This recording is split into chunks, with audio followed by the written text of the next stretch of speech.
Lester, I can tell you that we've been speaking with parents that have been showing up here at the school anxious to be reunited with their kids. They're obviously staging these parents, sending them away from the school. They're sending them to a hotel that's not very far away. We spoke with one parent just a little while ago, Valerie Ford. You heard her. She was talking to her son, 15-year-old Luke. We had a chance to be there as she spoke with him after she spoke with you, and she told us that her son, he's not sure what to make of this, but he read something online about today being Purge Day. He doesn't know if this correlates to the shooting, but it was concerning enough that he brought it up to the police after they questioned him, and he brought it up to his mom. So that's obviously something that police will be looking into, the social media accounts of the shooter, which is very typical, and anybody that was friends with the shooter, which we know is just standard procedure. Lester? All right, Tammy Lager, thank you. There's the ambulance carrying the suspect away from the scene. Again, it wasn't clear what injuries or condition that might have required this after being held in handcuffs, but the suspect now being taken away from the scene in an ambulance. As we've been speaking, the Broward County Sheriff tweeting that they have 14 victims who have been transported to hospitals. It's unclear whether that number includes those who may still be inside the school. Senator Bill Nelson confirmed to us from officials he had spoken to that there are fatalities inside the school, so we don't know if that's in addition to the 14 taken to the hospital, but that's the first number we're getting. And keep in mind, in these things change very rapidly. This is another scene here. This appears to be the area where the live picture, one of the areas where families or students are gathering right now. You can imagine the depth of the emotion. I think you can see it there with no sound. The depth of the emotion there as families, as students reflect on what has occurred and reuniting with their parents after this horrible trauma. A big school, and as we heard a young lady tell us a moment ago, she wasn't quite sure what she was hearing or seeing, but people started running. She heard an alarm that was similar to the fire alarm earlier. Let's see if we can listen to this interview. How are you doing? It's my mom. How did you feel to hug yourself? Oh my God, you don't understand. Oh, what a joy. Oh, it's such a joy. I just hope all the other kids are okay. And, oh my God. And were you able to talk to your mom during all of this inside the school? Yeah, but they told us to turn off our phones and anything. And as soon as I walked out, I just grabbed my phone and tried to talk to her. And how did you make your way out? I know a lot of the students apparently are being sent to the Marriott. How did you make your way out here? I passed through neighborhoods and tried to get past the cops and everything, so just to reach her. So, yeah. And did they tell you now you can get out of the school, or you just made a run for it? Well, they told us to wait for SWAT and they pulled us out of the rooms, and we had put our hands up and everything, and we got out safely. And did you run out, or you have to walk out? We didn't run out, we just walked out. And did you see the shooter? No, sure, I didn't see anybody. Did you hear the shots? No, I didn't get any shots. But I just hope everybody's okay, and yeah. Have you been able to talk to all of your friends at all? Yeah, I talked to my closest friends, and everybody's okay. Just mom, could you tell me these moments, the last few hours, how have they been for you? It's devastating. I never want to. It's the worst feeling for parents are going through. And I just hope all the other kids are safe. And I heard there was injuries, and I hope they're okay. And anybody getting out of there safe. That's the only thing. And my heart pours out to the parents. And I'm just really good. Yes. And what's your first and last name? Jeremiah Baez. Can you spell both for me? Jeremihbaez. And your first and last name? Mary's Pearl. Mother and son reunited.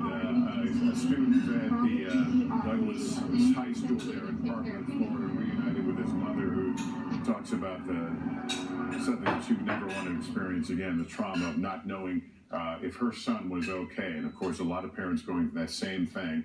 The helicopter from WTVJ, our station in Miami, giving us this live picture of the ambulance that is carrying a suspect away from the scene. The Broward County Sheriff confirming that 14 people have been taken from the scene to hospitals. Also, the Senator Bill Nelson of Florida confirming to us that there are There are fatalities inside the school, unknown number. Here's the tweet from the sheriff. 14 victims, again, that have been taken away from that scene. This happening in the afternoon there at this high school. It's a 9 through 12 age grade high school, the Marjory Stoneman Douglas High School. And you can see from this aerial view, this Google map, it is a sprawling campus. So it is not, we've heard the stories of students who didn't hear anything. And so you can understand why if you were on a different side of the school. The shooting happening in the freshman hallway. One student indicating to us that there had been a fire drill earlier in the day and that she heard that sound again. But at this time, of course, it was alerting to a lockdown situation. She didn't know that. Saw others running and joined, and they were being instructed to continue to walk away from the school. We've seen a lot of pictures like this. The SWAT teams guiding and escorting these kids out, asking them to keep their hands in treatment.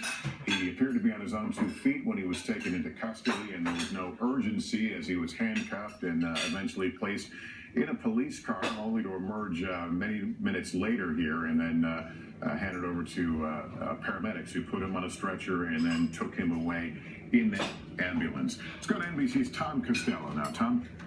I would just make 2 observations about that ambulance. Lester, having unfortunately been on far too many scenes, violent crime scenes, when they apprehend a suspect, it looks to me like that ambulance is going non-emergent, and it's not unusual in a situation like this to take a suspect in for a mental health evaluation. If he or she were behaving in some fashion that the police on the ground deemed seemed to be erratic or was not behaving properly mentally in conversations or whatever, they may well take him into a hospital for an evaluation. As I was also running the numbers here, Lester, and we rely on a variety of databases to get a sense of how many of these shootings have occurred over the years, and we're mindful of the fact that, of course, organizations have various agendas, but by one count, we have had, so far this year, 17 incidents involving a gun being discharged at a school across America. 9 of those involved somebody being injured or killed, and about 300 school shootings since 2013, which would equal out to almost 1 a week.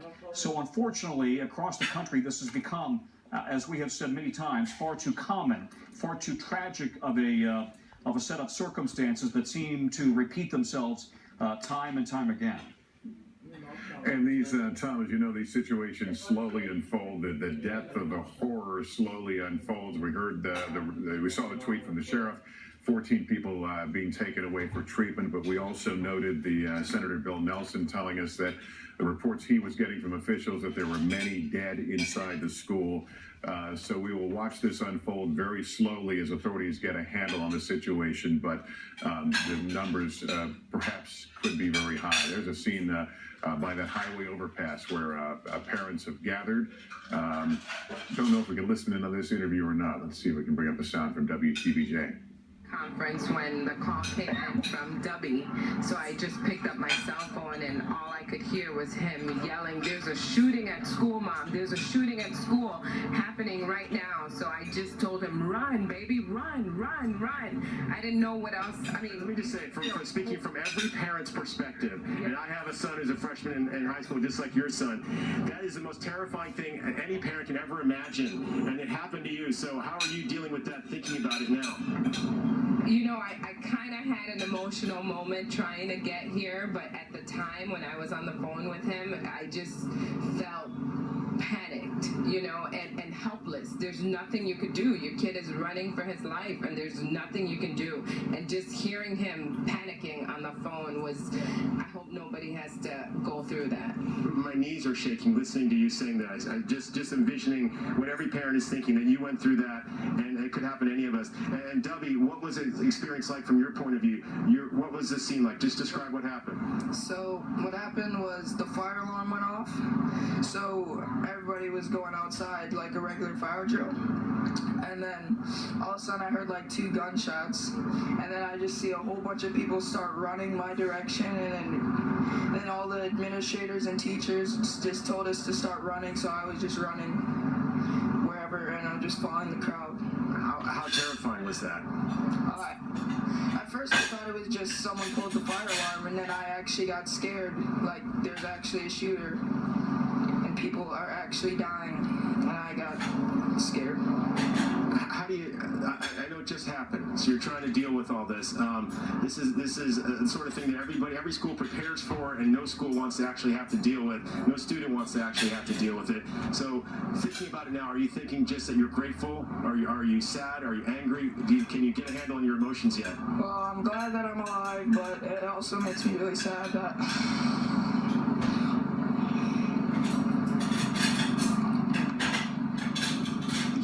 Who might be injured?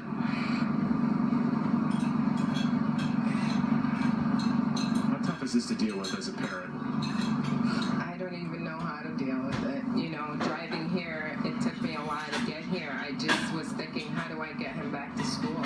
You know, We don't know how many casualties there are, how many students might have died here today at school, which is just that sentence alone. Students dying at school is a sentence that nobody should ever have to utter, you know, but just the fact that it happened and thinking about it, we don't know what the numbers are, we don't know how many people are injured yet, we don't know how many people may have died here today. But as a parent, you're looking at your son and you're thinking, what?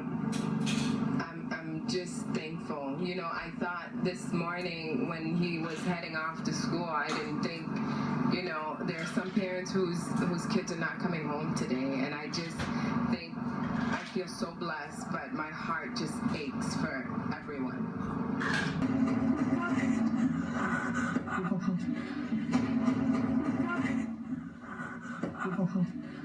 And that video continues to loop, but you certainly hear enough to understand and see the terror there in that young woman's eyes as those shots ring out and students are taking cover. You can see one even taking video there as it unfolds. Here's one of the shots we saw earlier of the students who gathered in what we believe is a staging area, the place they were told to go as they were orderly led out of the school. Some running, many were just simply walking out, being instructed by SWAT team and police. Tammy Leitner is there. She's with some of the families there who are being reunited. Tammy?